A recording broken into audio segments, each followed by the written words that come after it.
એક બાજુ ભાજપનો પટેલ છે ને એક બાજુ ભારતનો પટેલ છે. એક બાજુ ભાજપનો બ્રાહ્મણ છે ને એક બાજુ ભારતનો બ્રાહ્મણ છે.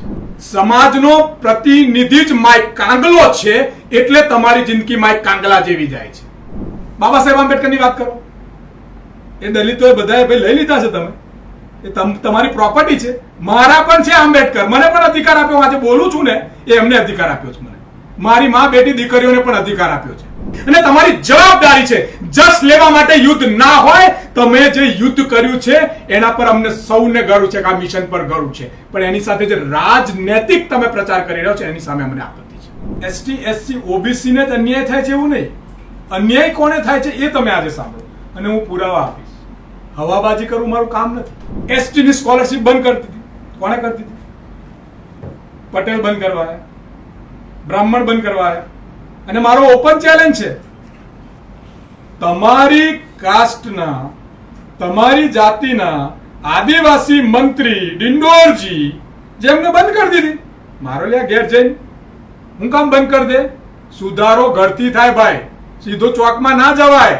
સીધી ભરતી જે જીપીએસસી છે એ ગુજરાતનો પાયો છે ને શરમજનક બાબત છે કે આ ગુજરાતની સરકાર એમના મળતિયાઓને એમના ચાટુકારતાઓને ભરવા માટે ઉધઈ પેસાડી રહી છે. આ સિસ્ટમમાં આ બ્રિજ પડી જાય છે ને, બોટકાંડ, બ્રિજ મોરબી, આ કાંડ, એ પરિણામ છે ખામોશ પ્રજા અને પ્રતિનિધિઓનું પરિણામ છે. આ દેશ આ જય સરદાર જય પાટીદાર નારો એ સરદાર પટેલનું કદ નાનું કરવા માટે ભાજપે રચેલું ષડયંત્ર છે.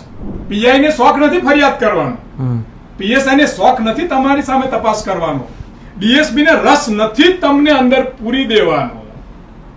પણ જે ઉપરની લાઈનો છે ને, જેના હાથમાં સત્તા, જેના હાથમાં ટ્રાન્સફર, જેના હાથમાં દંડો, એ કરાવે છે. આપણા ઘરે આપણાને કોઈ પ્રશ્ન હોય તો બાપાને જ પૂછાય, બાજુવાળાને ના પૂછાય. પછી આપણા વાળો પાકિસ્તાનને સવાલ પૂછવા જાય, બાંગ્લાદેશમાં જાય તો અમેરિકા ટ્રમ્પ દાદા મારા ભારતનો સવાલનો જવાબ એવું કહેવા દે. ભાઈ તમને જ પૂછે ને, તમે કહ્યું તું अच्छे दिन लाएंगे, सस्ता तेल डालेंगे, गैस का पोर्टल ले जाएंगे, આ બધું નતું કીધું? પાકિસ્તાન को मारेंगे, बांग्लादेश को खत्म कर देंगे, એટલે પૂછે છે. આ તિરંગા યાત્રામાં જે નીકળે એમને ગોત ખરા બોર્ડર પરથી 2 કલાક ગોરીઓનો અવાજ સાંભળી બતાવો. નવી એજ્યુકેશન પોલિસીના નામે શિક્ષણ માફિયાઓને ધંધો આપે છે. છતાં પણ 300 માર્ક્સનો કિમિયો તમે લઈ આયા જીપીએસસીમાં, જેને ડાયરેક્ટ ભરતી કહે છે. ડાયરેક્ટ એ કહે છે, આપણે સમજતા નથી. સરકાર ખોટું નથી બોલતી, ડાયરેક્ટ ભરતી એ ડાયરેક્ટ જ કરે છે. પણ એ ડાયરેક્ટ કરે છે કેમ નહીં ને એ આપણે સમજવાની જરૂર છે. એટલે ઈસ્ટ ઇન્ડિયાનું અંત તો ખાધું આપણે વાળા ગોરી ચલા, તો એની નસલો તો છે ને. એની નસલો જે હાલ સત્તામાં હોય એ નસલો સામે જે વેસ્ટ ઇન્ડિયા કરવા માટે જે કોર્પોરેટ સેક્ટર શિક્ષણમાં, આરોગ્યમાં દરેક જગ્યાએ ઘૂસી ગઈ છે, એની સામે ભારતીયો લડવાનું છે. વિપક્ષનું કામ છે કે ગુજરાતનો એક પણ નાગરિકને અન્યાય થતો હોય તો પણ બોલવું. જરૂરી નથી કે 5,000નું ટોળું છે, 5 લાખનું ટોળું છે, 1 કરોડનું ટોળું છે, 2 કરોડનું ટોળું તો જ બોલવું. વિપક્ષની જવાબદારી છે એક વ્યક્તિને પણ અન્યાય થતો હોય તો અવાજ ઉઠાવવી વિપક્ષની જવાબદારી છે. આ તમારા કેમેરાથી ગુજરાતની જનતાને કહું છું અને ખાસ અંધ અને ભૂંડ ભક્તોને કહું છું,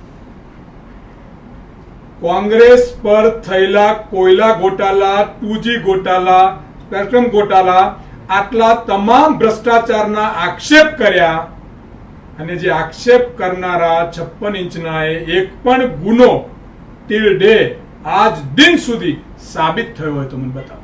ભારતમાં જ્યારે આપણે અંગ્રેજોની ગુલામી કરી રહ્યા હતા ત્યારે સેનામાં પણ ભારતીયો હતા. ટૂંકમાં આપણા જ આપણને જ્યારે પતાવવા માટે સામે આવે ત્યારે શું થાય? આવી જ વાત કંઈક લઈને આવ્યા છે જીપીએસસીના મુદ્દે આપણી સાથે અલ્પેશ પુરોહિત. વધારે ઓળખાણ આપવાની જરૂર નથી, વાયરલ રહેતો આ માલ છે એટલે કે અલ્પેશભાઈ છે. ખૂબ જ તેમના વિડીયોઝ લોકો જોતા હોય છે કારણ કે તેઓ બેબાક અને સત્ય બોલે છે, અવાજ ઉઠાવે છે, આપણને બહુ પસંદ આવે છે એટલે આપણે લાઇક શેર કરીએ છીએ અને તેઓ વાયરલ થતા હોય છે. આપણે જોઈએ કે જીપીએસસીમાં અનામત છીનવાવા મુદ્દે તેઓ શું માને છે? શું માને છે ખરા કે જીપીએસસીમાં તમારી અનામત છીનવાય છે? શું તેઓ માને છે કે ઇન્ટરવ્યૂની પ્રથા બેકાર છે અથવા તો સેટલમેન્ટ માટે રાખવામાં આવેલું શસ્ત્ર છે? આ બધા જ મુદ્દાની સાથે સરદાર સાહેબને પણ યાદ કરવા છે કારણ કે વાયરલ પણ કરવાનું છે. નમસ્કાર અલ્પેશભાઈ. નમસ્કાર. અલ્પેશભાઈ, જીપીએસસીનો મુદ્દો ખૂબ ચર્ચામાં છે. જયેશ્વરિયા સાથે મેં ગઈકાલે વાત કરી, એમને પણ કીધું, એમને પુરાવા પણ બતાવ્યા કે કઈ રીતે જીપીએસસીની અંદર જે થાય છે તેને અન્યાય કહેવાય. હવે મારે પહેલાં તો અનામત પદ્ધતિ જીપીએસસી જે યુઝ કરે છે અત્યારે, જે પોલિસી છે એના વિશે સમજવું છે કે શું ખરેખર અનામત કેટેગરીના લોકો સાથે અન્યાય થાય છે જીપીએસસીમાં? અન્યાયનો એક શબ્દ જે પરિભાષા અત્યારે બદલાય છે, હું એને રાજનૈતિક ભાષા પણ કહીશ અને ક્યાંક મુદ્દાને ભટકાવી દેવાની ભાષા પણ કહીશ. અન્યાય બધા સાથે થાય છે અને એને તમારે સમજવું પડશે. જે મુદ્દા પર તમે વાત કરી, ઇન્ટરવ્યુ પ્રથાની અંદર સુપ્રીમ કોર્ટનો અનામત બાબતે જે નિર્ણય છે, તમારે ઇન્ટરવ્યુ માટે જેટલા હોય એના 3 ગણા લોકોને જ સામેલ કરવાનું, છતાં પણ એનાથી વધારે થાય છે. ઇન્ટરવ્યુ પ્રથા ભારતીય જનતા પાર્ટી, હું નામ એટલા માટે લઈશ કે સરકાર એમની છે, ડબલ એન્જિન, ડબલ મોડા, ડબલ નીતિ અને બધું ડબલ જ કરે છે. આપ જાણો છો કેટલું બધું double double double double double થઈ રહ્યું છે. ખાલી વિકાસ ડબલ નથી થતો, એનો ઘટાડો થઈ રહ્યો છે. 50% ઇન્ટરવ્યુનું વેટેજ પહેલા 100% હતું, પછી 50% થયું. 50% લેખિત એક્ઝામમાં. મારો સીધો સવાલ છે, આ જેટલા લોકો જે પણ વાત કરી રહ્યા છે, રાજસ્થાન ભાજપની સરકાર, મધ્યપ્રદેશ ભાજપની સરકાર, હરિયાણા ભાજપની સરકાર. હરિયાણાના કેસને લઈને જ સુપ્રીમ કોર્ટે નિર્દેશ આપ્યો હતો કે તમારે ઇન્ટરવ્યુનું ભારણ 10% રાખી છે. ગુજરાત ખરેખર ભારતનો જ ભાગ છે કે પાકિસ્તાનનો ભાગ છે? આ જ દેશની સુપ્રીમ કોર્ટ, આ જ દેશના રાજ્યો જ્યારે વેટેજ ઇન્ટરવ્યુનું 10% રાખતા હોય તો તમે 50% કેમ રાખ્યું? પેલો સવાલ. એટલે ઘણા લોકો એવું કહે છે પહેલા 100% હતું, પણ પછી તમે જ્યારે 50 રાખ્યું એ 10 ના રાખી શકે. તમે દિનેશ દાસા નામ સાંભળ્યું હશે, જીપીએસસી ના પૂર્વ ચેરમેન. યસ. તમે હમણાં મને સવાલ પૂછ્યો કે અન્યાય થાય છે અને સાથે જાતિવાદની પણ વાતો થાય છે, એસટી એસસી ઓબીસીની વાત. દિનેશ દાસા બ્રાહ્મણ હશે નહીં, યા પાટીદાર હશે, યા પછી ઓપન ક્ષત્રિય હશે, નહીં તો પછી જૈન હશે. તમારા મતે કોણ છે? ઓબીસી. તો એ 10% નતા રાખી શકતા? એમને કેમ 50% રાખ્યું? 100 માંથી જયારે તમે 50 કર્યું તો 10% કેમ નહીં? અને સુપ્રીમ કોર્ટે જયારે તમને ટકોર કરી હોય તો કેમ નહીં? આ સમજવું પડશે. એસટી એસસી ઓબીસી ને જ અન્યાય થાય છે એવું નહીં. અન્યાય કોને થાય છે એ તમે આજે સાંભળો અને હું પુરાવા આપીશ. હવાબાજી કરવું મારું કામ નથી. હાઈકોર્ટમાં પણ કેસ ચાલે છે, સુપ્રીમ સુધી પણ લડ્યા છે અને મારી પુરાવા છે ને સરકારને લેખિત આપેલા પુરાવા છે, જેમાં સરકારે કશું નથી કર્યું. લિસ્ટ કાઢીએ.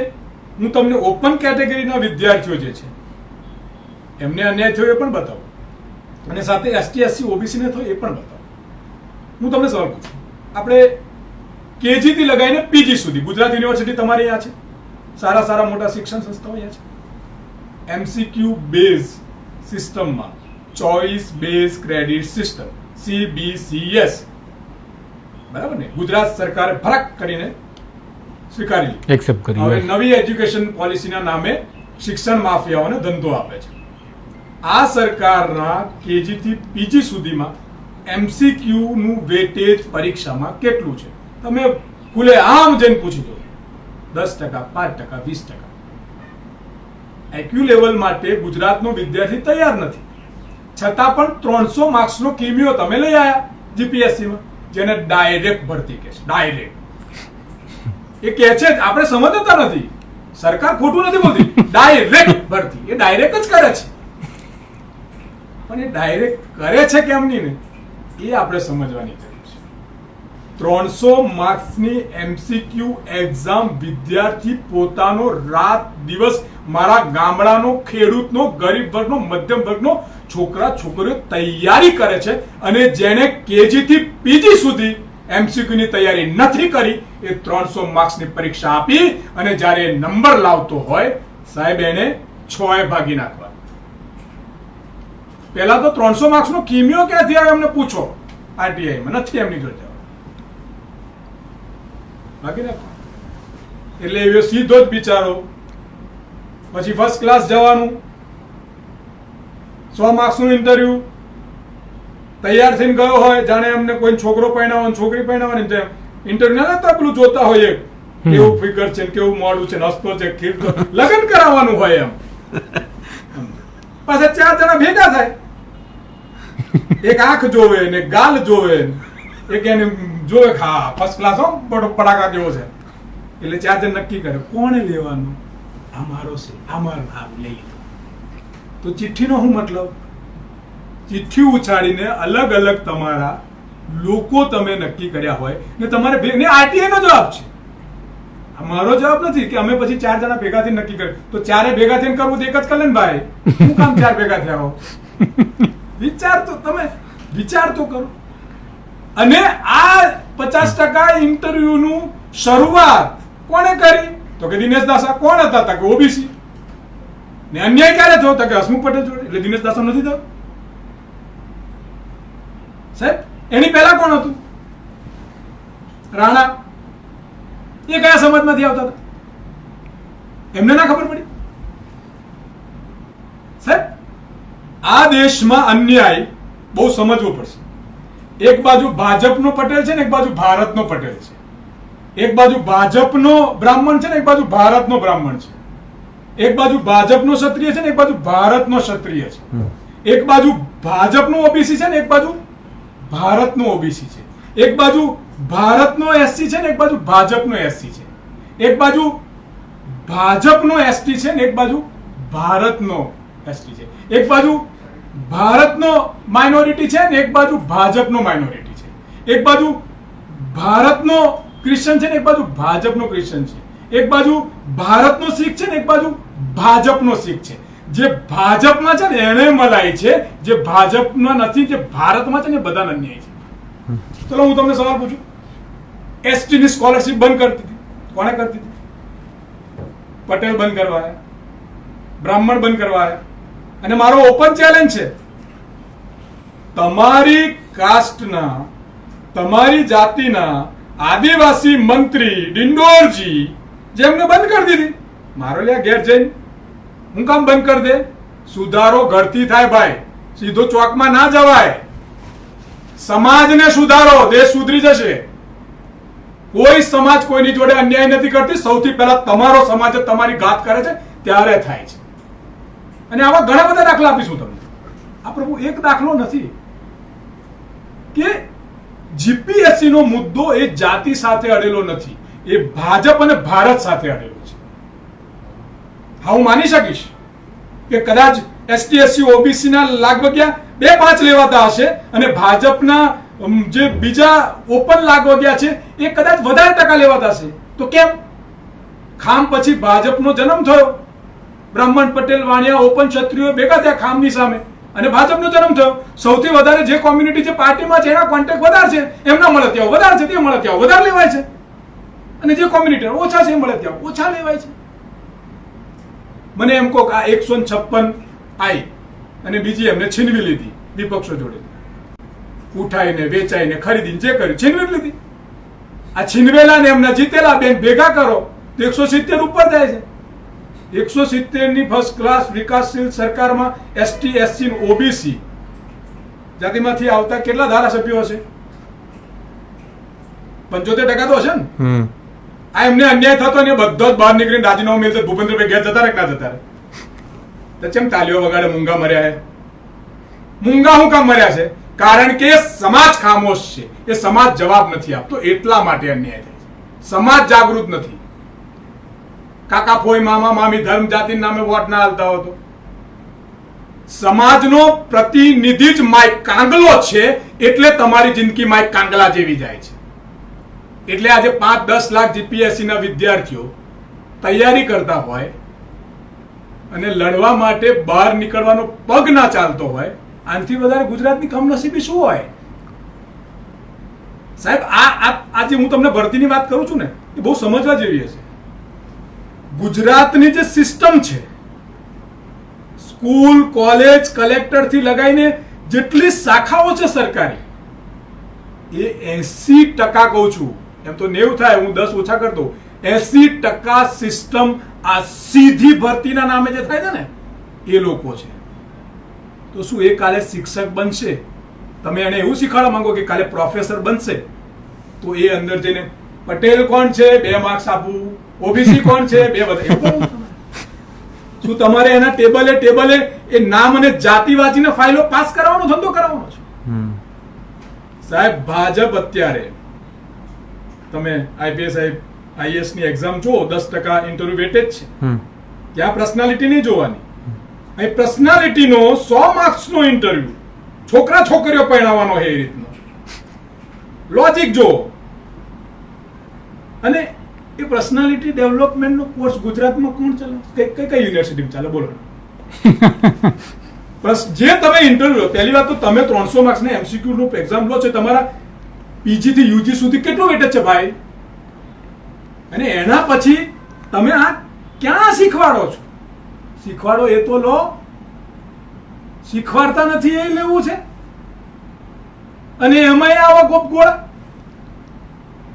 આ કેટલી મોટી કમનસીબી છે. છત તમે 14ના સરિયાનું બનાવો અને પાયા જે છે એ તમે ઉધઈ ખાધેલા બનાવો, તો એ છત રહેવાની છે. આ જે પાયા છે, સીધી ભરતી જે જીપીએસસી છે, એ ગુજરાતનો પાયો છે ને શરમજનક બાબત છે કે આ ગુજરાતની સરકાર એમના મળતિયાઓને, એમના ચાટુકારતાઓને ભરવા માટે ઉધઈ પેસાડી રહી છે આ સિસ્ટમમાં. આ બ્રિજ પડી જાય છે ને, બોટકાંડ, બ્રિજ મોરબી, આ કાંડ, એ પરિણામ છે ખામોશ પ્રજા અને પ્રતિનિધિઓનું પરિણામ છે. આ દેશ, આ કર્મનો સિદ્ધાંત છે. આ જીપીએસસી માં આ જ રીતે એમના મળતિયા બોગસિયાઓને 80% સિસ્ટમમાં નાખ્યા છે, એનું પરિણામ ભોગવી રહ્યા છે. આ એમને એમ નથી થતું તમારા કરોડોનો બ્રિજ જાય, રસ્તો જ બંધ કરી દે, પાછો તોડવાનો. આ જોરદાર એન્જિનિયર કઈથી લાયા? આ જીપીએસસી માં એન્જિનિયર લાયા ક્યાંથી? તો પૂછો, તપાસ કરજો, આમાંથી જ નીકળ્યો છે. આમાંથી જ નીકળ્યો છે. ગંભીર બાબત છે. આની અંદર ભાજપ અને ભારતના નાગરિકોને સમજવાની જરૂર. નહીં, પણ તમે જનપ્રતિનિધિ અને જનતાની વાત કરી, તમે જે કીધું કે તમારો જ છે જે સમાજનો આગેવાન કે નેતા જેમને તમે બનાવ્યો છે, એ જ છે તમારા વિરુદ્ધમાં, એટલા માટે તમારી આ સ્થિતિ છે. તો અનામતમાં તો હવે એક ઈડબ્લ્યુએસની પણ આપણે વાત કરવી પડે, અને એ અનામત આવેલું છે હાર્દિક પટેલના આંદોલનના કારણે, એવું હાર્દિક પટેલ કહેતા ફરે છે અને માને પણ છે. તો હાર્દિક પટેલ આ મામલે એક પણ બાબતે મૌન છે. તો તમે જ્યારે કોઈ અનામત માટે લડ્યા છો, તમે લાવ્યા છો, તમારા કારણે આવ્યું છે, અને હવે એ સિસ્ટમનો લાભ લેવા માટે જ્યારે કોઈ જાય છે તો ક્યાંક ને ક્યાંક પાછળ રહી જાય છે, અથવા અન્યાય થઈ જાય છે, એવી વાત સામે આવે. તો એમના સાથી મિત્રો દિનેશ બામણિયા હોય કે અલ્પેશ કથિરિયા, એ લોકો પણ આ મુદ્દાને જાતિવાદની ચર્ચામાં લઈ જાય છે, પણ હાર્દિક તો હજુ સુધી કંઈ બોલ્યા નથી. તો શું માનો છો તમે, કેમ નહીં બોલતા હોય? ધારાસભ્ય છે એટલે સમજદાર પણ છે. પણ પેલામાં આવે ને, તમે કીધું એમ કે આપણે વિધાનસભામાં બેસાડીએ, એમાંનું જ એક ને. પણ એક સમાજની વાત કરવા માટે મેં તમને કીધું, પ્રતિનિધિત્વ બહુ અઘરો વિષય છે, નિડરતા બહુ અઘરો વિષય છે. અને જ્યારે તમે એ મૂકો છો, એ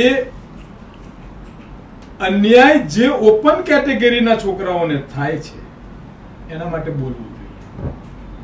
પણ એ નથી બોલતા. મેં તમને હમણાં જ કીધું, તો એનો મતલબ એ પણ નથી કે એ મજબૂત લીડર છે. એમના પગોમાં પણ ક્યાંક ને ક્યાંક રાજકીય હથકડીઓ પહેરી લીધી છે. હું આ તમામ મેં એટલે જ કીધું કે આ 170 એમાં એ પણ આવી જાય.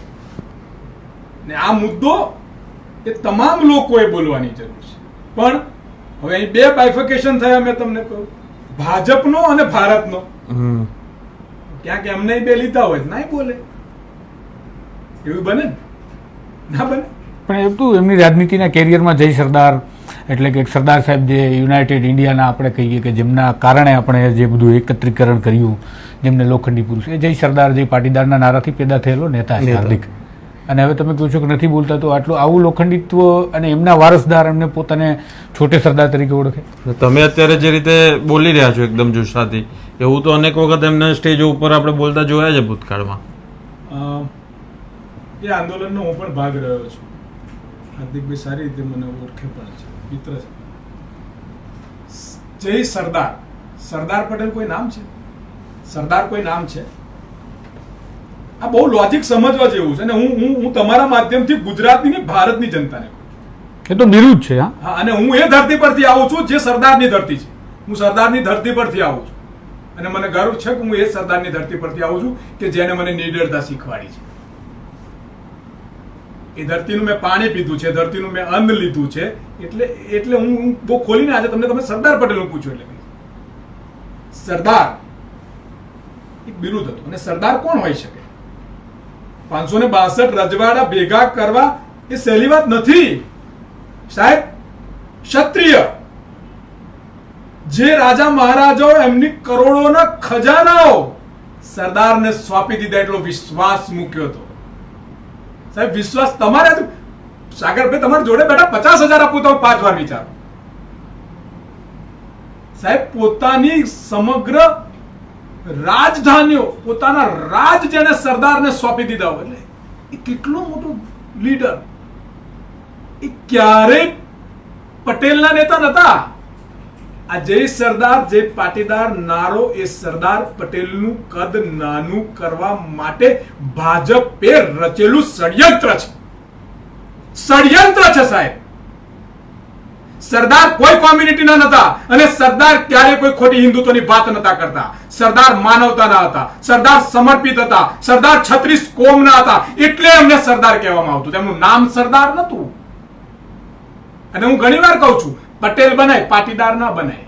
પાટીદાર બનવા માટે મુખી રહેવું પડે, દાનવીર રહેવું પડે, નીડર રહેવું પડે. ગુલામીને ચડવા ચાટે એ પાટીદાર ના બની શકે. બહુ અઘરો વિષય છે. એમ સરદાર આજે હું દુખી છું અને હું આજે છાતી ઠોકીને તમારા મીડિયા પર કહું છું. અને આજે પણ હું નથી ગયો, હું પ્રતિમાએ નથી ગયો. કારણ કે આદિવાસીઓના ઘર તોડીને ત્યાં જે પ્રતિમાઓ બનાવવામાં આવી આટલી મોટી, ભલે અંધભૂંડ ભક્તોને ખોટું લાગતું હશે પણ એકવાર આંખો બંધ કરીને વિચારે છે. હું સરદાર વિશે વિચારું છું. આદિવાસીઓના ઘર તોડીને ચાઇનાથી તમે આ પ્રતિમા બનાવી અને તમારા કોર્પોરેટ સેક્ટરને ત્યાં ગળી મોટા મોટા રિસોર્ટો કરવા માટે જગ્યા આપી. ત્યાં સરદાર નથી સાહેબ. Sardar Patel airport, Sardar Patel university, Sardar Patel stadium, Sardar Patel તમે સ્પીપા, સરદાર સરોવર, લોક કલ્યાણ માટે સમર્પિત એ સરદાર હોય લ્યા. સરદાર કોઈ જાતિ, કોઈ ધર્મ, કોઈ પ્રાંતનો ક્યારેય સરદાર ના હોઈ શકે. વિશાળ છે, લોકો માટે સમર્પિત હતા યાર. લો પુરુષ હતા. આજે હું દુઃખી છું સાહેબ. આ સ્ટેડિયમનું નામ બદલ્યું. પ્રતિનિધિ કોણ હતો? બ્રાહ્મણ હતો? ક્ષત્રિય હતો? આ એરપોર્ટનું બદલ્યું કોણ હતું? પાર્ટી. આ ભારતીય જનતા પાર્ટીએ આરએસએસ ને જે બેન કર્યો સરદાર પટેલનો બદલો લેવા માટે, પટેલો દ્વારા જ સરદાર પટેલને નાનું કરવાનું કાવતરું છે. આ સરદાર પટેલ યુનિવર્સિટી 15મી ડિસેમ્બરે નિર્માણ દિવસે ડિગ્રી આપવામાં આવતી હતી 1000 વિદ્યાર્થીઓને. સાહેબ આ 2 વર્ષથી ખંડિત કર્યું. વાઇસ ચાન્સેલર કોણ? પટેલ. તમે સાહેબ ઇતિહાસ ફેંદીને વાંચો. અને હું એકલો સરદાર પટેલની વાત નથી કરતો. બાબા સાહેબ આંબેડકરની વાત કરો. એ દલિતોએ બધાએ ભાઈ લઈ લીધા છે. તમે એ તમારી પ્રોપર્ટી છે. મારા પણ છે આંબેડકર. મને પણ અધિકાર આપ્યો. આજે બોલું છું ને એ એમને અધિકાર આપ્યો છે. મને મારી માં, બેટી, દીકરીઓને પણ અધિકાર આપ્યો છે. તમે એ વિશાળ નેતાઓને કોમ્યુનિટી, એક ધર્મ, એક જાતિમાં કેમના ડિબેટ કરી શકો યાર? અને શરમ આવી જોઈએ મને એવા લોકોને, એવા ભૂંડ અને અંધભક્તોમાં જેને એ લોકોની વિઝન નથી ખબર સાહેબ. આ લોકો નાના નથી સાહેબ. એમને નાના કરી દેવાનું એક કારસો છે. સરદાર પટેલ કોણ? બાબા સાહેબ આંબેડકર કોણ? મહાત્મા ગાંધી કોણ? સાહેબ તમે એમનો ઇતિહાસ તો વાંચો. બહુ મોટો ઇતિહાસ છે. અને આને સમજવું પડશે. નહીં, પણ મારે એક સવાલ આમાંથી પેટા પ્રશ્ન એવો થાય કે તમે એક તરફ એવું કહો છો કે હાર્દિક પટેલના આંદોલન સાથે તમે હતા, બીજી તરફ તમે એવું કહો છો કે ભાજપે આખું ઊભું કરેલું એક ષડયંત્ર હતું. તો તમે આ સરદાર સાહેબના નામે જે પોલિટિક્સ ખેલાય છે એ ષડયંત્રથી બચી ગયા તમારા જ કહેવા પ્રમાણે. તો હાર્દિક પટેલના આ રાજકારણના ષડયંત્રનો શિકાર તમે બની આવું કેમ ના કહી શકાય? એ રાજકારણમાં તમને બહુ ઘણા બધા પોઈન્ટ સમજવા જેવા છે. જ્યારે શરૂઆત થઈ એનો જે મોટો હતો અને એની જે વાત હતી, પટેલ બ્રાહ્મણ માને ઘણા બધા વિદ્યાર્થીઓ, અને હું તો દાખલા સાથે મારી જો આખી બુક છે અને આજે પણ કહું, અને હું એવી શૈક્ષણિક સંસ્થાના નામ સાથે કહીશ કે જે શૈક્ષણિક સંસ્થાઓ સરદારના નામે હોય, ભાઈ કાકા HM પટેલ જેવા લોકો ત્યાં પ્રસ્થાપિત કર્યા હોય, પંડિત નહેરુ જેવો જ્યાં શિલાન્યાસ કર્યો હોય, ત્યાં એક પાટીદારનો છોકરો કોરોનામાં એનો ફાધર એક્સપાયર થઈ જાય છે, એના એડમિશનની ફી માફ કરવા માટે એવી સંસ્થાઓ એમ કહે છે ફી નીતર ભણો, એનું LC લેવામાં આવ્યું. સાહેબ એનું LC આપી દેવામાં આવ્યું. એ વિદ્યાર્થીઓના અધિકાર માટેનો આ એક જે મુદ્દો હતો એની સાથે હું મારી જિંદગીમાં પણ જય સરદાર જય પાટીદાર નથી બોલ્યો. હું જ્યારે પણ બોલ્યો છું જય સરદાર જય ભારત બોલ્યો છું. કારણ કે મારા માટે સરદાર જે છે ને એ બહુ મોટું નામ છે. હું સરદારની ભૂમિ પર સરદારની એ યુનિવર્સિટીમાં હું પોતે સિન્ડિકેટ સેનેટ મેમ્બર રહ્યો છું. તમે ઇતિહાસ તપાસીને પૂછી શકો, તમે હાર્દિકભાઈને બી પૂછી શકો છો, ગોપાલભાઈને બી પૂછી શકો છો, જેટલા નેતાઓ હતા વરુણભાઈને પૂછી શકો, એ બધા મને ઓળખે છે. આંદોલન GPSC ના આંદોલનમાં પણ હું છું, મૂળથી હું છું. જયેશભાઈ લડતા હતા ત્યારથી હું એમની સાથે છું. અત્યારે પણ તમે જુઓ 4 મહિનાથી છું. હવે કાલે ઉઠીને એને તમે ડિવાઈડ કરી નાખો રાજનૈતિક, તો એમાં હું હોવ એવું જરૂરી ને. મારો મુદ્દો છે ઇન્ટરવ્યુ જે 50% છે 10% કરી દેવું અને સરકારે કરી દેવું જોઈએ. તમામ વિદ્યાર્થીઓને ન્યાય થશે. આ પ્રક્રિયાને આંદોલન હોઈ શકે, આંદોલનનો ભાગ હોઈ શકે, પણ એમાં તમે કઈ વિચારથી જોડાયા છો? આ GPSC ના છોકરાઓ ખોટા નથી. નહીં, પણ GPSC નું આંદોલન તો ડિજિટલ આંદોલન છે એવું લાગે છે. વિડીયો પર 5 લોકો બોલે છે અને બધા લાઈક શેર કરે છે. અને મેઇન વસ્તુ કે તમે લઈને નીકળ્યા છો GPSC નું આંદોલન. વૈભવ ભંડેરી એના વિશે વાત કરે, ગઈકાલે આપણે વાત કરી, જયેશભાઈ સાથે વાત કરી. તો તમને બધાને ચિંતા છે કે જેને ખરેખર પરીક્ષા આપવી જે ઉમેદવાર છે એ તો કોઈ દેખાતા જ નથી ક્યાંય. તમે લડો, મેં કોમેન્ટમાં અમે જોઈએ તમે અમારા માટે બોલો, પણ એ ક્યારે બોલશે? અને એવા જ જો પછી અધિકારીઓ બનવાના હોય તો પછી શું કરવાનું? તમારો આ સવાલ છે ને એ જ આ ગુજરાતનો જવાબ છે. જે વિકાસશીલ ગુજરાત હું જે હમણાં બોલ્યો, આ લડાઈ બધા બહુ નાની નાની સમજે છે. અને તમારા આ સવાલમાં કે 5 લાખ લોકો, 6 લાખ લોકો, 10 લાખ લોકો GPSC ની તૈયારી કરતા હોય અને મુઠ્ઠીભર લોકો લડે છે. 200 અંગ્રેજો આવ્યા હતા સાહેબ.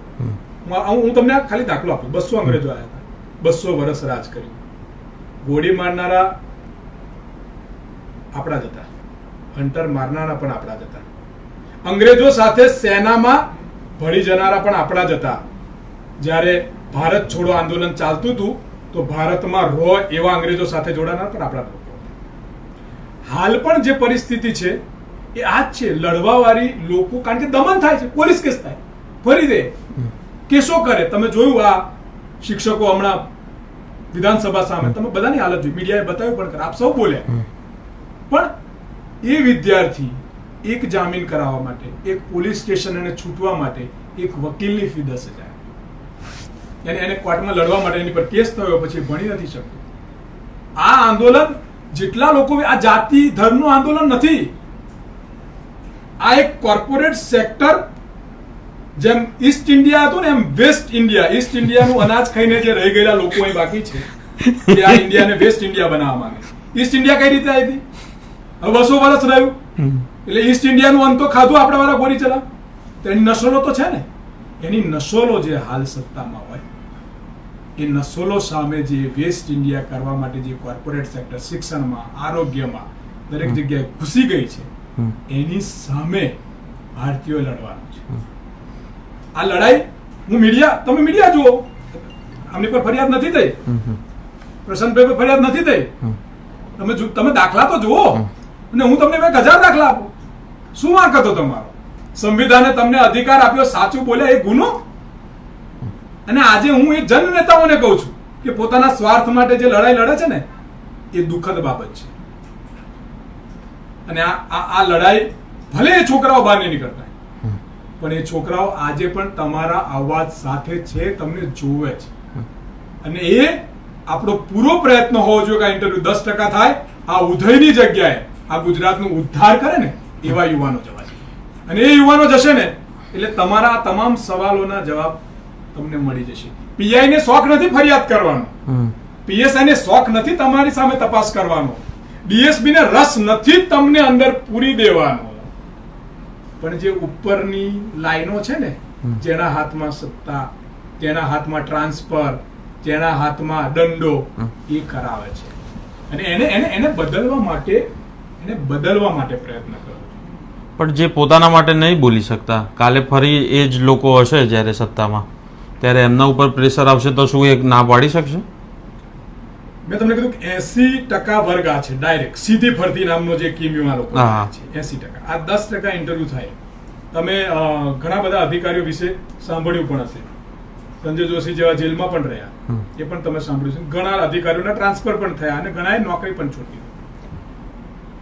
તમે જ્યારે એક, અને આ બહુ સમજવા જોઈએ, મેં આગળ પણ કહ્યું હતું, અને મારા ઘણા બધા મુદ્દાઓ તમે મારા યુટ્યુબ પર જોશો, જે મેં આજ સુધી કહ્યા બધા સાચા પડે, નોટબંધી લગા ત્યાં સુધી તમે જોશો. મારા વિશ્લેષણ છે, ઘણા વિદ્યાર્થીઓ મારી સાથે જોડાયેલા છે. આજે આખી ચળવળ છે, મેં તમને કીધું સરદાર પટેલને ટૂંકા કરી દેવા, આ આજનું કાવતરું છે. બાબા સાહેબ આંબેડકર દલિત પૂરતા કરી દે, આજનું કાવતરું છે. આ તે વખતે અંગ્રેજોએ ઠોકર ખાધી, ગાંધીએ બધાને એક કર્યા ને. મારા ગામડામાં અત્યારની પરિસ્થિતિ હું દુઃખી એટલા માટે છું કે આંદોલનનું જે રૂપ છે એ કોઈ એક વસ્તુ પર કેન્દ્રિત થઈને પતન થઈ જાય છે. એક વસ્તુ પર. હાર્દિક પટેલનું આંદોલન ચાલ્યું, એક માંગણી થઈ, માંગણી પૂરી થઈ, એક કેન્દ્ર પર ઊભું રહ્યું અને પોતાના જે પણ વાતો હતી એની અંદર કમ્પ્લીટ થયું, પૂરું થયું. એના માટે લોકોનો વિશ્વાસ તૂટ્યો. અલ્પેશ ઠાકોર નેતા બને, ઠાકોર સમાજના નેતા બને, દારૂબંધી, ફલાણા બંધી, બધું બંધી, ગોળ ગોળ ફર્યું, આંદોલન પૂરું થઈ ગયું. આજે બધું એઝ ઇટ ઇઝ. એ પણ એ ફર્સ્ટ ક્લાસ ગાડીમાં છે, એમએલએ છે, મજા આવે. આમ લોકોને આંદોલન પરથી વિશ્વાસ ઉઠી ગયો છે, એ લાવવો પડશે. અને નહીં, એક જ મિનિટ તમને અટકાવું છું. તો પછી તમે કીધું કે યુવાનો ડરે છે, લોકોના આંદોલન પરથી વિશ્વાસ ઉઠી ગયો છે, પણ આ જવાબદારી લોકશાહીમાં વિપક્ષની પણ છે. એટલે વિપક્ષ કંઈ નથી કરતો એવું નથી કહેતો, પણ ગુજરાતના કોન્ટેક્સ્ટમાં વાત કરીએ તો માત્ર ને માત્ર એસી ચેમ્બરોમાંથી પીસી થાય છે. હું સ્વીકારીશ કે વરસાદી દેડકાની જેમ વિપક્ષે કામ ના કરવું. વરસાદી દેડકા ના બનવું જોઈએ. અને વિપક્ષે ટોળા જોઈને પણ કામ ના કરવા જોઈએ. વિપક્ષનું કામ છે કે ગુજરાતનો એક પણ નાગરિકને અન્યાય થતો હોય તો પણ બોલવું. જરૂરી નથી કે 5,000નું ટોળું છે, 5 લાખનું ટોળું છે, 1 કરોડનું ટોળું છે, 2 કરોડનું ટોળું, તો જ બોલવું. વિપક્ષની જવાબદારી છે એક વ્યક્તિને પણ અન્યાય થતો હોય તો અવાજ ઉઠાવવી વિપક્ષની જવાબદારી છે. પણ હું 100% કહીશ, કોઈ પણ પક્ષ હોય, આમ આદમી પાર્ટી વિપક્ષમાં હોય યા બીજી કોઈ નવી પાર્ટી બનેલી વિપક્ષમાં હોય યા પછી કોંગ્રેસ વિપક્ષ, વરસાદી દેડકા ના બનવું જોઈએ. વરસાદ પડે ને દેડકા કેવો પડે એવું ના બનવું જોઈએ. તટસ્થતાથી લડવું જોઈએ અને આંદોલનને સમજવું પણ જોઈએ અને આંદોલન વિચારક હોવું જોઈએ અને આ બધા નેતાઓના વિચારોને વાંચીને આગળ જવું જોઈએ. જાતિ, ધર્મ અને પ્રાંતથી અન્યાય થાય છે એવું નથી માનતો. જેની જેટલી ભાજપમાં સરળ લાઈન એને એટલો લાભ. મુસ્લિમ ભાજપમાં નથી. હું બતાવું તમને 5 વેપારી બતાવો, હોટલો વાળા બતાવો, ફાઇનાન્સ વાળા બતાવો, નથી. એમને કેમ તકલીફ નથી? કારણ કે ભાજપના છે. ભારતના મુસ્લિમોને તકલીફ. અરે તમે પણ ભારતના છો, હાલો માની લ્યો, તો તમને ક્યાં ભાજપ કઈ કરે? તમને માનો તમે મુક્તાથી બોલો છો, આટલું ભાજપ અભિવ્યક્તિથી તો બોલી રહ્યા છો. હવે હું હનુમાન તો છું ને, એક છાતી છીરીને બતાવું. હાઈકોર્ટ ના ધક્કા કેટલા ખાધા, કોર્ટના ધક્કા કેટલા ખાઉં છું એ તો હું જ જાણું છું. સરસ સવાલ છે કે નોઈડામાં બેઠા બેઠા કરાચી લઈ લેવાય અને લાહોર પણ લઈ લેવાય, એવું તમે જોયું હશે. એ તો એસજી હાઈવે ઉપર બેઠા બેઠા લઈ લેવાય. એસજી હાઈવે પર પણ લઈ લેવાય, ખ્યાલ છે. પણ એના મૂળ સુધી ઘણા બધા લોકો, ઘણા બધા જિલ્લાઓમાં, ઘણા બધા ખૂણે અવાજ ઉઠાઈ રહ્યા છે. પણ અહેમદાબાદ એ કેટલો મોટો અવાજ છે કે અહીંની ચોકી પર આવીને ઉઠાવે તો ગુજરાતમાં સંભળાય, પણ ગુજરાતના ખૂણા કચ્છમાં સાંભળવું હોય તો ના સંભળાય. એવું મેં જાણ્યું તમારી પાસેથી. કચ્છનું વાત હોય તો તમારે હવે ત્યાં લડતો વ્યક્તિ કેટલો હેરાન છે એ તો તુષારભાઈ ત્યાં જાય તો જ ખબર પડે ને. એમ મેં કીધું કે મારા યુટ્યુબ પર જઈ અને લોકો જોવે કે તમે સર્ચ કરો કે તમે જુઓ ટોટલ 2000 ઉપર આંદોલનો હું લડ્યો છું, ઢગલો મુહિમો હું ચલાવું છું અને એ કાર્ય કરું છું. આઝાદીની સ્વતંત્રતા પણ એક બે વ્યક્તિથી નથી થઈ, પણ એ આંદોલન માટેની વિચારક જે ટીમ બનવી જોઈએ આજે ગુજરાતમાં એ ખૂબ જ નબળી છે. 200 વર્ષ એવા 30 વર્ષ અહીં થઈ ગયા. 200 વર્ષ થયા ને તો એવા 30 વર્ષ થયા ને દરેક જગ્યાએ પૂરેપૂરી ઉધઈ છે. આમ ટપ મારો એટલે આખું ટેબલ તૂટી જાય. એમાં તમારે નીકળવાનું છે ને એમાં પ્રજા નીકળી પણ છે. તું સાહેબ એવું નથી કે નથી નીકળી. તમે આંદોલનો જોયા છે, અહીંયા લોકો નીકળ્યા છે, ગુજરાતને બતાવ્યું છે, પણ એ આંદોલનો ક્યાંક ને ક્યાંક પાછા ઘીના ઠામમાં ઘી ઠરી જાય એમ ઠરી ગયા છે. એટલે પાછો આત્મવિશ્વાસ લોકોનો તૂટી ગયો. આ જગાડવાનું. અને હું તો બહુ સ્પષ્ટ કહું છું કે સરકાર જો નિષ્પક્ષ હોય, સરકાર પારદર્શકતા વાળી, ડબલ એન્જિન વાળી હોય, તો એને આંદોલનની શું જરૂર પડે? તમે સાંભળો ને. તમારે કોઈ નેતાની શું કામ જરૂર પડે? તમે સીધું વિદ્યાર્થીને સાંભળો, એના પ્રશ્નનો જવાબ આપો. તમે સુપ્રીમ કોર્ટે કીધું એનું પાલન કરો. તમે બીજા રાજ્યોમાં જઈને જુઓ. શું કામ નહીં? એટલે સરકારમાં ખોટ છે. એ તો સ્પષ્ટ છે. મુખ્યમંત્રી તો કે છે ને કે મને મળવા એમને સાંભળું છું. બરોડામાં મળવા ગયા હતા, તેમનું મકાન તોડવાની નોટિસ આપી બરોડા. આપ તો જાણો છો, બરોડા જે બેન મળવા ગયા હતા એમને મકાન તોડવાની નોટિસ આપી. એમનું કહેવાનું થાય છે કે બધું ગેરકાયદેસર 200 મકાનને આપી, એમાંનું એક આ છે. અમદાવાદમાં નથી, કોઈ બિલ્ડરની ગેરકાયદેસર બિલ્ડિંગમાં નથી. હેડો આપણે બે કાલે છીએ. એને કઈ રીતે ગેરકાયદેસર? 40 વર્ષ ના દેખાય, 30 વર્ષથી તમે જ છો. ખાલી તમને સવાલ પૂછ્યો પછી ગેરકાયદેસર દેખાય. વાહ! દારૂવાળો આંદોલન કરે તો કે દારૂ વેપારી છે 6 મહિના ના છોડશો, તો 40 વર્ષથી વેચતો તો ત્યાં નતું દેખાતું. કેવા સવાલો છે? અને તમારી પાર્ટીનો કોર્પોરેટર બિચારાનું જમીર જાગ્યું બામણ બોલ્યો, એને સસ્પેન્ડ કર્યો તમે. સાહેબ, ભારત ને ભાજપના હું તમને ફરક એ જે બોલ્યા છે તમે લખી રાખો તમારા ચોપડા. હું તમને નામ સાથે એમનામાં કોઈનું જમીન કદાચ જાગી ગયું હોય અને ખોટું છે એવું બોલે એટલે યા તો જેલમાં યા. હું તમને સીધો એક સવાલ કહું. તુષારભાઈ, તમે પણ બીબીસીમાં રહ્યા, તમે પણ રહ્યા, ખૂબ સરસ અભ્યાસ. બાબા રામદેવ, અન્ના હજારે, કેજરીવાલ, બધું બહુ આંદોલન ચાલ્યું. અને હું આ તમારા કેમેરાથી ગુજરાતની જનતાને કહું છું, અને ખાસ અંધ અને ભૂંડ ભક્તોને કહું છું, કોંગ્રેસ પર થયેલા કોયલા ગોટાલા, 2G ગોટાલા, સ્પેક્ટ્રમ ગોટાલા, આટલા તમામ ભ્રષ્ટાચારના આક્ષેપ કર્યા અને જે આક્ષેપ કરનારા 56 ઇંચના એક પણ ગુનો ટીલ ડે આજ દિન સુધી સાબિત થયો હોય તો મને બતાવો. તમે તો અભ્યાસ કરો છો. એક પણ ગુનો સાહેબ તો જનતા સાથે ફ્રોડ નહીં થયો, જનતાને ગુમરાહ કરવામાં નહીં, એક પણ સાહેબ ભ્રષ્ટાચાર નથી થયો. સિંગલ કોંગ્રેસે ભ્રષ્ટાચાર નથી કર્યો અને સિંગલ સાબિત નથી કરી શક્યા. અને જેની પર ભ્રષ્ટાચારના આક્ષેપ કરતા હતા અજીત કાકા ને આ બધા પર, એ તો એમના વોશિંગ મશીનમાં એમની સાથે છે આજે. છતાં પણ ગુજરાતની જનતા પર હિન્દુ મુસ્લિમનો પાટો બાંધી દેવામાં આવ્યો છે. છતી આંખોએ, છતી લાઈટે આંધળી કરી દેવામાં આવી છે. સાહેબ, શરમજનક બાબત છે આ દેશ માટે. આ વિચારવું પડશે. જે ભ્રષ્ટાચારના આક્ષેપ, અન્નાજી ક્યાં છો? કેજરીવાલ જેલમાં રહીને હવે તો એને બોલવું જોઈએ કે મારી ભૂલ થઈ ગઈ, ખોટા આક્ષેપો કર્યા હતા. હમણાં એક નિવેદનમાં મેં વાંચ્યું એમને કે એવું કીધું. એક ભ્રષ્ટાચાર સાહેબ, એક ભ્રષ્ટાચાર સાબિત નહીં થયો સાહેબ. પતંજલિ તો અત્યારે હવે સ્વદેશી બધી વસ્તુ વેચે છે ને સરબત જેહાદ બહાર લાવે છે. ભાઈ, ચંપલ નતા મારે વધારે ના કેવું છે, તમે બધા જાણો છો. હવામાં ઉડે છે અને પતંજલિને કોટ તો ન્યુટ્રલ છે ને, કોટ તો એને ફટકાર લગાડી. તમે બધા સાક્ષી છો. એ શું વેચતા હતા? ચોખ્ખું ઘી વેચતા હતા, ચોખ્ખી દવા આપતા હતા. સાહેબ, પ્રજાને મેં તમને કહ્યું ધર્મ ને જાતિના એક એવી વાતમાં ગુમરાહ કરી દેવામાં આવી છે અને તમે સવાલ કરો. મેં હમણાં મેં કીધું ફરિયાદ, અમારે ત્યાં એક 2-3 જણને ફરિયાદ કરી, એક એડવોકેટ પણ છે તલાટી, એમને એક બેનને ફરિયાદ કરી નડિયાદમાં, એક મિથિલેશ અમીનને ફરિયાદ કરી. આ લોકો પર ફરિયાદો કરી. કેમ? તકે બોલવા પર. કેમ? તકે તમે દેશ અલ્યા સેના પર કોઈને શક નથી, શક સરકાર પર છે અને સરકારને સવાલ કરવો એ મારો અધિકાર છે. અને કેમ સવાલ કરીએ છીએ? તું સાહેબ, તમે હું સવાલ શું કામ કરીએ છીએ?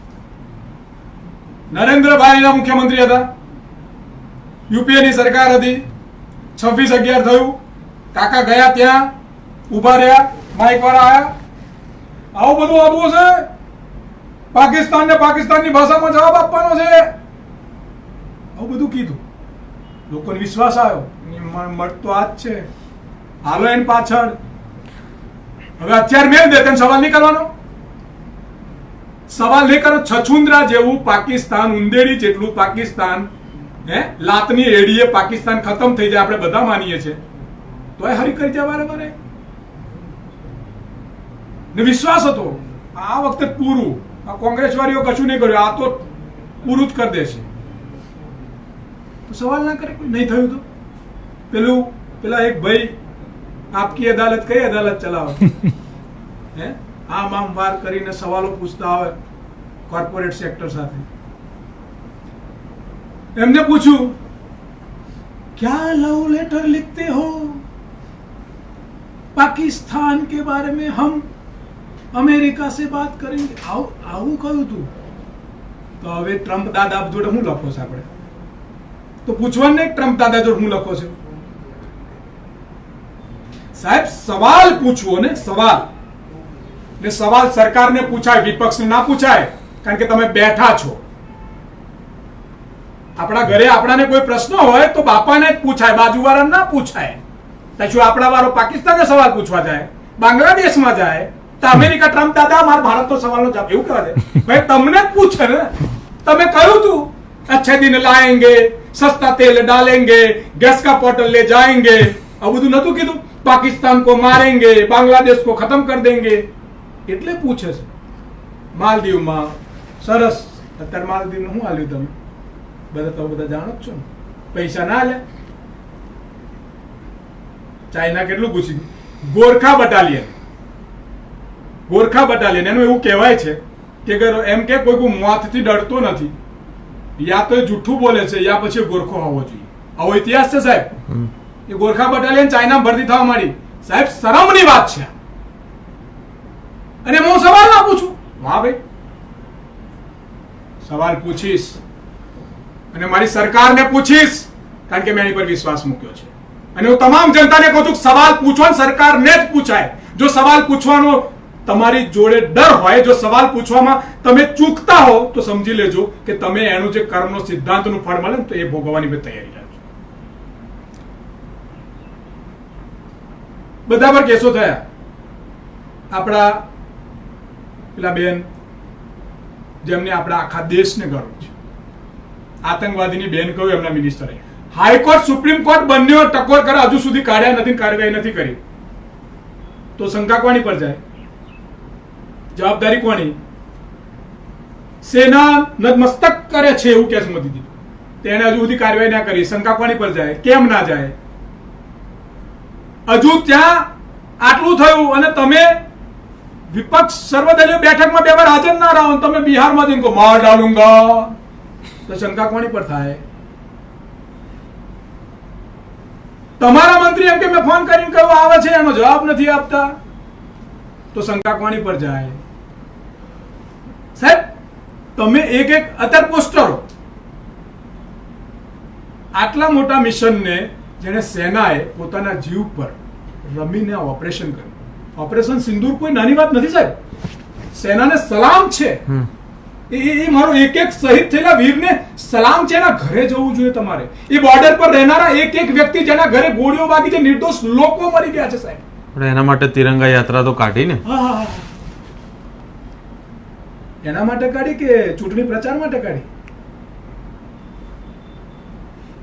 આ તિરંગા યાત્રામાં જે નીકળે એમને ગોત ખરા બોર્ડર પરથી 2 કલાક ગોરીઓનો અવાજ સાંભળી બતાવો. મોદીજીના બધાના પોસ્ટરો મારીને વાયરલ કરવામાં આવે છે. સાહેબ, રાજનીતિ ના હોય દેશ પર રાજનીતિ હોય અને તમારી જવાબદારી છે જસ લેવા માટે યુદ્ધ ના હોય. તમે જે યુદ્ધ કર્યું છે એના પર અમને સૌને ગર્વ છે કે આ મિશન પર ગર્વ છે, પણ એની સાથે જે રાજનૈતિક તમે પ્રચાર કરી રહ્યો છો એની સામે અમને આપત્તિ છે. રાજનીતિ ના હોય સાહેબ. સાહેબ, ઇન્દિરાજીએ પોસ્ટર નતા છપાયા, ભાગલા 2 કરી નાખ્યા હતા પાકિસ્તાન અત્યારે. વાજપેયીજીએ પોસ્ટર નતા છપાયા. સાહેબ, આ સરકારોનો ઇતિહાસ છે અને સરકારને સવાલ ત્યારે બોલો છો. આજે હું બોલું છું અને કાલે હું ફરી જઉં, તમે મને સવાલ ના કરો કે ના કરો? તમે હમણાં કહ્યું હાર્દિકભાઈ આટલું આમ બોલતા હતા, હવે નથી બોલતા. સવાલ થાય છે, બોલ્યા એટલે સવાલ કરે છે. 15 લાખ મિલેગા એવું કહ્યું હોય, ના મળે નહીં પૂછવાનું. ઇતની મહેંગાઈ તો પૂછવાનું નહીં. સાહેબ, આ આખી વાતમાં તમારે સમજવું પડશે. અને હું બહુ છાતી ઠોકીને મેં આગળ કહ્યું હતું કે સ્માર્ટ ચીટરો લાયા સ્માર્ટ મીટર.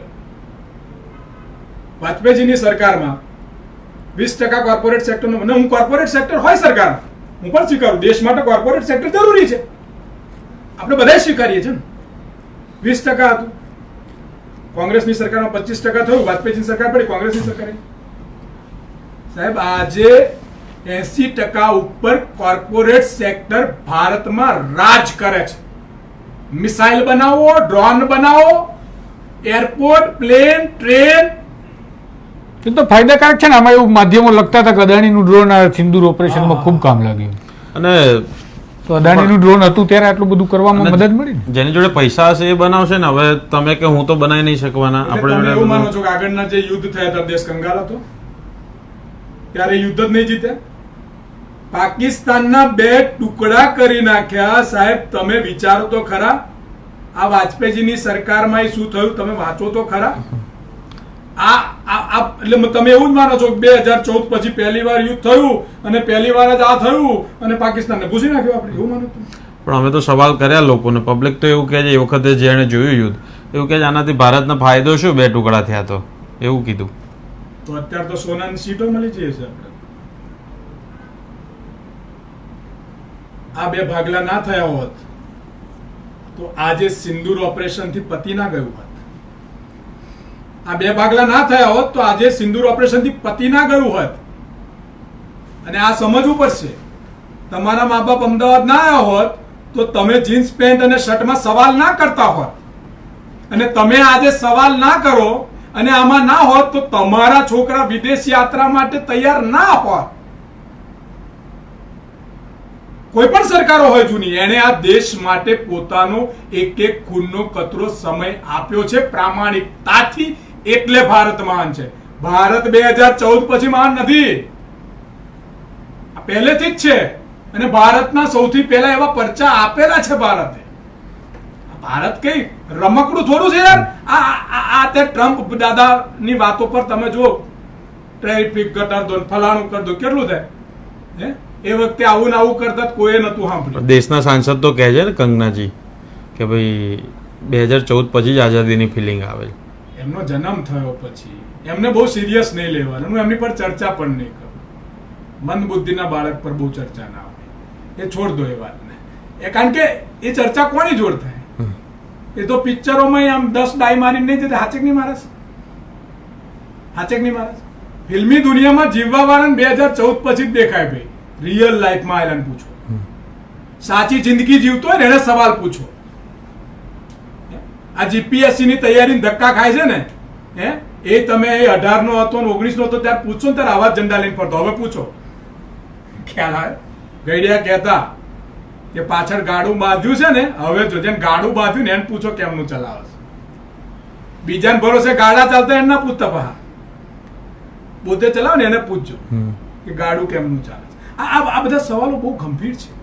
પણ આટલી જ બધી પીડા, આટલી બધી દુઃખ, આટલી બધી અન્યાયની વાતો કે આ બધી પ્રકારના પ્રોપેગેન્ડાની વાતો કરીએ છીએ તો સમસ્યા હોય, લોકોને સમસ્યા હોય ખરેખર. તો આજ તમે મને છેલ્લું આંદોલન ખેડૂતોનું જે થયું એમાં પણ પંજાબ, હરિયાણા અને ઉત્તર પ્રદેશના મોટાભાગના ખેડૂતો હતા. એના પછી કોઈ એવું આંદોલન નથી થયું. તો એનો મતલબ એવો છે કે જ્યારે જનતાને પ્રશ્ન હોય છે તો જુવાળ ઊભો થાય છે, પણ અત્યારે કોઈ પ્રશ્નો જ નથી. માત્ર ને માત્ર રાજનેતાઓ, કેટલાક ચોક્કસ સામાજિક કાર્યકર્તાઓ કે વિપક્ષને જ શું પ્રશ્નો છે અથવા તો પોતાના રાજકીય રોટલા શેકવા માટે પ્રશ્નો પેદા કરવામાં આવે છે કે આવો પણ સવાલ થાય ને? કારણ કે જો જનતાને હોય તો રોડ ઉપર હોય જનતા. હું એ જ કહું છું. તો આપણે એવું માની લઈએ કે 200 વર્ષ અંગ્રેજો રહ્યા ત્યારે આપણે બધું સુખ શાંતિ જ હતું, એટલે કોઈ આંદોલન, કોઈ વિરોધ કરવા ના નીકળ્યા. ગાંધીને આયા પછી દેશ જાગૃત થયો, તે એટલા 2-4 મહિનામાં જ અંગ્રેજોએ આપણી હાલત ખરાબ કરી. એટલે બાદ કેવું માનવું છે? લડાઈની પ્રક્રિયા છે. એક લડાઈ આ ગાંધીનો દેશ છે, શાંતિ અહિંસાની એક લડાઈ છે, એક વિચાર છે. એક બાજુ ક્રૂરતા, આતંક, સત્તા, દબાઈ, આ 2 લડાઈના પ્રકાર છે. ને તમે તો આમાંથી ગુજરી ચૂકેલા છો. આ લડાઈ હું આજે ફરી કહું છું, આ લોકો જે સમજતા હોય, આ લડાઈ પક્ષ વિપક્ષ, સત્તા ના સત્તાની નથી. આ લડાઈ વેસ્ટ ભારતની અને બેસ્ટ ભારતની લડાઈ છે. આ બહુ ગંભીર લડાઈ છે. એ સમયે અંગ્રેજો જોડે આપણા વાળા સપોર્ટમાં નતા. મેં હમણાં જ તમને કીધું કેટલા લોકો હતા, ઢગલો હતા ને. તો એ લોકો તો એવું જ માનતા હશે ને કે અંગ્રેજો છે બહુ સરસ છે, એવું જ માનતા હશે. રાજાઓ પણ ઘણા હતા, મુગલો પણ ઘણા અંગ્રેજો સાથે બેસી ગયા હતા. આપણે જોયા જ છે એ પરિસ્થિતિ, અને યુદ્ધ કરવા વાળા પણ છે. અને હું હંમેશા કહું છું કે લક્ષ્મીબાઈને તમે યાદ કરતા હો તો તમારે ટીપુ સુલતાનને પણ યાદ કરવો પડે, અને તમે ભગતસિંહને યાદ કરતા હો તો તમે અશફાકુલ્લા ખાનને પણ યાદ કરવો પડે. કારણ કે આ ધરતી में तेरा भी खून है मेरा भी खून है, आजादी की आलम में वही जंग था, पर फर्क इतना था तू तेरे घर से चिल्लाता था, मैं मेरे घर से चिल्लाता था. अगर एक होकर ये बुलंद समुद्र बन जाएगा तो आजादी 2 पल में मिल जाएगी. बस यही वक्त लाने की जरूरत है, वरना आजादी तो कल भी रहेगी और आज भी रहेगी. તમારા આખા સવાલનો જવાબ મેં આપી દીધો. તકલીફ છે. આ બાજુ જીપીએસસી વાળો લડે છે, આ બાજુ સહાયક વાળો લડે છે, આ બાજુ ફિક્સ પેશન વાળો લડે છે. પોલીસ યુનિયન તો બનવા જ નથી દેતા. મીડિયા બિચારું એકલું લડે છે, વકીલો એકલું લડે છે, શિક્ષકનું એકલું લડે છે. બધા પોતાના ઘરે અન્યાય થયેલા લોકો લડે છે. આ નાની બુંદોએ બહાર નીકળી અને સમુદ્ર બનવાની જરૂર છે. આ વેસ્ટ ઇન્ડિયાનો કચરો એમાં તણાઈ જશે સાહેબ. આજની તારીખ અને વાર લખી રહેજો, અને દિવસો દૂર નથી. आग मुझ में भी है, आग तुझ में भी है. आग मुझ में भी है, आग तुझ में भी है. तू आग से खुद जलता है और मैं आग को बाहर निकाल कर उन लोगों को जलाता हूं जो आग लगाते हैं. વાહ, ફરક આટલો જ છે. પણ હું આગ જે બહાર કાઢીને આગ લગાવવા વાળાને જડાવવા નીકળ્યો છું. જ્યારે તમે પણ મારી સાથે આગમાં જોડાઈ જશો ને તો આગ બહુ મોટી આગ થશે, અને એ આગમાં આવો હુક્કો કચરો જે વેસ્ટ છે ને એ બળી જશે. એટલે આ લડાઈ છે, આ બહુ મોટી લડાઈ છે, ને લડવી જોઈએ. અને જીપીએસસીમાં હું સ્પષ્ટ કહીશ કે 5 લાખ લોકો ડરથી ના નીકળી શકો, ના નીકળશો, પણ તમારી તાકાત નાની નથી. એક વિદ્યાર્થી ના ફેસબુક, એના ઇન્સ્ટામાં 5000 ફોલોવર્સ હોય છે. એક જણ બાયકોટ કરો એવા 5 લાખ લોકો બાયકોટ બીજેપી કરો. 100% કહું છું, 10% આ જે ઇન્ટરવ્યુનું વેટેજ છે 24 કલાકમાં થઈ જશે. માત્ર પૂર લાવવાનું છે, એ લાવી દો. બહાર ના નીકળો, લાકડી ના ચલાવશો, આપણે આંદોલન ના કરશો, રોડ બ્લોક ના કરશો. સોશિયલ મીડિયા તો એનું નેટ 2 GB આપણાને ફર્સ્ટ ક્લાસ જોવા, પબજી રમવા આપેલું છે ને, એમાં ફર્સ્ટ ક્લાસ રીતે આ ચાલુ કરી દો. એટલે આપણે તૈયાર થઈ જઈએ, અને હું તમારી સાથે છું, જ્યાં સુધી છું લડીશ. કારણ કે હું ભારતનો નાગરિક છું, કોઈનો ગુલામ નહીં. ભારત માતા. તો આપણી સાથે હતા અલ્પેશ પુરોહિત. મેં શરૂઆતમાં જ તમને કહ્યું એ પ્રકારે કે વાયરલનો માલ છે, કારણ કે બોલે છે એ પ્રકારનું. તેઓ પ્રખર વક્તા છે, સારા વક્તા છે, વિપક્ષી નેતા પણ છે, વિદ્યાર્થી આગેવાન પણ રહી ચૂક્યા છે, સિન્ડિકેટ મેમ્બર પણ રહી ચૂક્યા છે, આણંદથી બિલોંગ કરે છે, અને આણંદથી જે બોલે છે એમાં ગુજરાત આખું સાંભળે છે, કારણ કે તેઓ પ્રખર વક્તા છે. વાત આપણે કરી રહ્યા હતા જીપીએસસીની અનામત પ્રથાની, જીપીએસસીમાં ઇન્ટરવ્યૂના પોલિસીની, સાથે આપણે વિષયાંતર કરી, ઘણી બધી બીજી અન્ય વાતો પણ કરી, દેશની રાજકીય સ્થિતિનું વિહંગાવલોકન પણ કર્યું. આપનું મંતવ્ય જરૂરથી જણાવજો, કારણ કે અમે પણ લોકશાહીને માનીએ છીએ. આપનું સોમાન છે તો સોમાનને પણ તમારા મંતવ્યની હંમેશા કદર રહેશે. જી સદર. જો આ વિડીયો તમને પસંદ આવ્યો હોય તો લાઇક, શેર અને સબસ્ક્રાઇબ જરૂરથી કરજો.